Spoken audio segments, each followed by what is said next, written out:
स्वागत है आपका। मेरा नाम है अथर्व और यह है माउंट एवरेस्ट, जिसकी हाइट है 8848 मीटर और इस पर हर साल 800 लोग और अब तक 7000 लोग सक्सेसफुली चढ़ चुके हैं। लेकिन यह है कैलाश पर्वत। जमीन से 6714 मीटर ऊपर होने के बावजूद, माउंट एवरेस्ट से करीबन 2000 फीट छोटा होने के बावजूद आज तक इस पर बस एक इंसान चढ़ पाया, जो थे 5 पांडवों में से सबसे बड़े भाई युधिष्ठिर, जो भी 5000 साल पहले चढ़े थे। क्या आपने कभी सोचा है आखिर क्या है इस पर्वत का रहस्य? क्या देखा नासा ने वहां पर? क्या वो एलियन था या महादेव? क्या है कैलाश पर्वत पर बने ओम के आकार का रहस्य? क्या वेदों के हिसाब से कैलाश पर्वत ही स्वर्ग पर जाने का रास्ता है? क्यों दिव्य रोशनी बस कैलाश पर्वत पर ही चमकती है? और आखिर क्या है उन ओम और डमरू की आवाज का रहस्य जो कैलाश पर्वत के नीचे सुनाई देते हैं? कैलासा या कैलाश, जिसका संस्कृत में मतलब होता है क्रिस्टल, क्योंकि विष्णु पुराण के अनुसार यह पर्वत रूबी, गोल्ड और लेफेस लेज़म से बना है। अगर साइंस की मानो तो ये पर्वत 2 करोड़ साल पहले अस्तित्व में आया था, और अगर वेद पुराण उपनिषदों की माने तो ये पर्वत कब अस्तित्व में आया और कैसे आया किसी को नहीं पता। उसमें बस इतना ही लिखा है कि राजा दक्ष की बेटी सती को शिव जी से प्यार हो जाता है, लेकिन उनके पिता दक्ष इस चीज से खुश नहीं होते। फिर भी माँ सती अपने पिता के खिलाफ जाकर शिव जी से शादी कर लेती है और वो दोनों कैलाश पर्वत पर रहने लग जाते हैं। इस कथा में इसके बाद बहुत कुछ हुआ है, लेकिन उसके बारे में किसी और दिन बात करेंगे। आज कैलाश पर्वत पर बात करते हैं। And by the way, this was the first love story of this universe. पुराणों के अनुसार भगवान शिव ने सतयुग में कैलाश पर्वत को ही अपना घर बनाया। त्रिदेवों में से एकलौते ऐसे देवता है जो हमारे साथ पृथ्वी में रहते हैं। 2016 में नासा ने सैटेलाइट से एक पिक्चर क्लिक की कैलाश पर्वत की। उस पिक्चर में कैलाश पर्वत के ऊपर भगवान शिव का चेहरा बना हुआ दिखाई दिया था। बस हिंदू रिलीजन में ही नहीं बल्कि बुद्धिज्म, जैनिज्म, हिंदू रिलीजन में भी कैलाश पर्वत की बहुत बड़ी मान्यता है। बुद्धिस्ट टेक्स्ट के द्वारा कैलाश को माउंट मीनू कहा गया है और जैनिज्म में बताया गया है कि जैनिज्म के पहले तीर्थ ऋषभ देव को इसी पर्वत पर मोक्ष की प्राप्ति हुई थी। कैलाश को दुनिया का स्पिरिचुअल सेंटर भी माना जाता है, क्योंकि यहाँ से नॉर्थ पोल 6666 किलोमीटर दूर है, और अगर इसे डबल कर दिया जाए तो साउथ पोल 13,332 किलोमीटर दूर है। और ऐसा भी नहीं है कि कैलाश पर्वत को एक्सप्लोर करने की कोशिश किसी ने नहीं की। तो साल था 1999। रशिया का एक डॉक्टर था जिसका नाम था एर्नेस्ट मुल्दाशिव, जिन्होंने अपनी पूरी टीम के साथ, जिनमें जियोलॉजिस्ट, हिस्टोरियन, फिजिसिस्ट और माउंटेनियर शामिल थे, उन्होंने कई महीनों तक कैलाश पर्वत की स्टडी की और उन्होंने बताया कि कैलाश पर्वत कोई नेचुरल पर्वत नहीं बल्कि एलियंस द्वारा बनाया गया दुनिया का सबसे बड़ा पिरामिड है। बाय द वे, वो कभी प्रूव नहीं कर पाए, उनका ये क्लेम था, बट अगेन ये भी एक थ्योरी है बस। और इसके बाद साल 2001 में चाइना ने रशिया और स्पेन के साइंटिस्ट को लेकर आखिरी बार कैलाश पर्वत पर चढ़ने की कोशिश की, जो कि ऑब्वियसली नाकाम रहे। और उन्होंने ऐसी ऐसी चीजें बताई कैलाश पर्वत के बारे में जिससे पूरी दुनिया हैरान होगी, जिसके बारे में वीडियो में आगे बात करेंगे। लेकिन उससे पहले कैलाश पर्वत के पास 2 रहस्यमय झीलें यानी लेक, मानसरोवर और राक्षसताल, जहाँ मानसरोवर का पानी सबसे प्योर माना जाता है, और दूसरी तरफ राक्षसताल, जो कि नाम से ही पैरानॉर्मल लगती है। और उसकी कहानी ऐसी है कि रावण, जो कि कैलाश पर्वत के नीचे शिवजी की आराधना कर रहा था और शिवजी को अपनी भक्ति साबित करने के लिए उसने एक एक करके अपने सिर काटने शुरू कर दिए। उसके 9 सिर काटने की वजह से जो खून बहा, और उसी जगह पर आज की राक्षसताल स्थित है। और मान्यता है कि अगर आपने यहाँ का पानी पिया तो आपके साथ कुछ ना कुछ गलत तो जरूर होगा।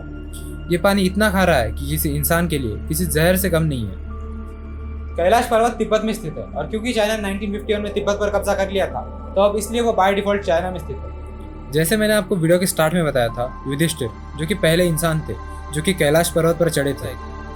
लेकिन कुछ बुद्धिस्ट टेक्स्ट के द्वारा ये भी माना जाता है कि 11वीं सेंचुरी में मिनारेपा नाम के एक बुद्धिस्ट मॉन्क ने कैलाश पर्वत पर चढ़ने का सोचा और चढ़ाई पूरी की, और कैलाश पर्वत से जिंदा वापस आने वाले पहले इंसान भी बन गए। पर इस कहानी में कैच है, जब लोगों ने उनसे पूछा कि क्या था कैलाश पर्वत पर, उस समय के बाद मिनारेपा कभी नहीं बोली। पर ठीक उस समय से 4000 साल पहले महाभारत के युद्ध के 36 साल बाद श्री कृष्ण के धरती छोड़ते ही कलयुग की शुरुआत हो गई, और इसीलिए 5 पांडव और द्रौपदी ने मोक्ष की प्राप्ति के लिए कैलाश पर्वत की चढ़ाई शुरू की। पर उनमें से स्वर्ग के द्वार पर बस युधिष्ठिर ही पहुंच पाए। 4 पांडव और द्रौपदी एक एक करके मृत्यु को प्राप्त हुआ। इसीलिए महाभारत के हिसाब से पहले इंसान जो कैलाश पर्वत पर चढ़ने में सफल हुए वो राजा युधिष्ठिर थे। अब कुछ लोग जो कमेंट में लिखेंगे that's why education is important, तो according to a research conducted in 2022 on that basis Raja Yudhishthir की फ्रोजन बॉडी कैलाश पर्वत के ग्लेशियर्स पर आज भी देखी जा सकती है।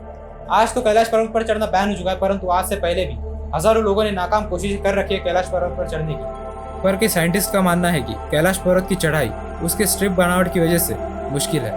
पर जहाँ साइंस खत्म होता है वहीं से तो सनातन की शुरुआत होगी। तो चलिए देखते हैं कैलाश पर्वत के बारे में कुछ ऐसे रहस्य जो बस उसे बाकी दुनिया से अलग नहीं बनाता, बल्कि पूरी दुनिया को उसके बारे में जानने के लिए मजबूर कर देता है। क्या कैलाश पर्वत पर सच में एलियंस रहते हैं? कई लोगों ने कैलाश मानसरोवर की यात्रा करते वक्त अलग अलग कलर्स की लाइट को कैलाश पर्वत के ऊपर देखा है। यात्रियों का मानना है कि ये यूएफओ या एलियन शिप्स है। और दूसरी तरफ कई हिंदू गुरुज का मानना है कि ये लाइट ब्रह्म मुहूर्त जो कि 3:30 AM से 5 AM के बीच होता है, और मान्यता है कि इसी समय काफी सारे देवी देवता स्वर्ग से कैलाश पर्वत के ऊपर आते हैं। और यही उन लाइट्स के पीछे का कारण भी है, जिन्हें दिव्य ज्योति भी कहा जाता है। क्या कैलाश पर्वत पर समय पृथ्वी से अलग चलता है? आपको मैं जो बोल रहा हूँ वो चीज अजीब या बचकानी लग सकती है, परंतु कैलाश पर्वत की एरिया में समय कुछ अलग ही चलता है। अर्थात पृथ्वी के समय से काफी अलग चलता है कैलाश पर्वत पर समय। जैसे मैंने आपको पहले बताया था, 2001 में कुछ चाइनीज साइंटिस्ट ने कैलाश पर्वत पर चढ़ने की कोशिश की। उन्होंने बताया था कि उनके बाल और नाखून बहुत तेजी से बढ़ रहे हैं। आधे रास्ते में पहुंचते ही कुछ लोगों के बाल काले से सफेद होने लग गए, जो कि इस बात को साइंटिफिकली प्रूव करता है कि कैलाश पर्वत पर समय आम दुनिया से काफी अलग चलता है। क्या कैलाश पर्वत पर रास्ते अपने आप बदलते रहते हैं? कैलाश पर्वत पर चढ़ने की कोशिश करने वाले काफी क्लाइंबर्स का कहना है कि उन्होंने अपने रास्ते कई बार बदलते हुए देखे हैं।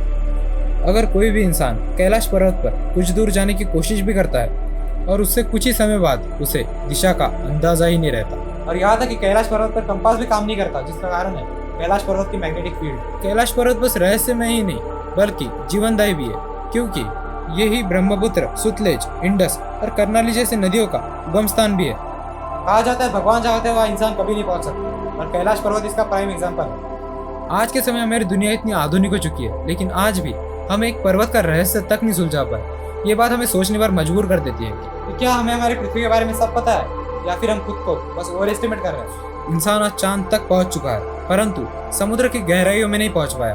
80% से ज्यादा समुद्र आज भी अनएक्सप्लोर है। अनएक्सप्लोर से आया था 21वीं सदी की सबसे बड़ी डिस्कवरी द्वारका पर वीडियो बनाया है, आप जरूर देखिएगा। अगर वो भी नहीं देखना तो गणेश जी पर एक वीडियो बनाया है अघोर गणपति के ऊपर, काफी कम लोगों को पता है उसके बारे में, जरूर देखिएगा।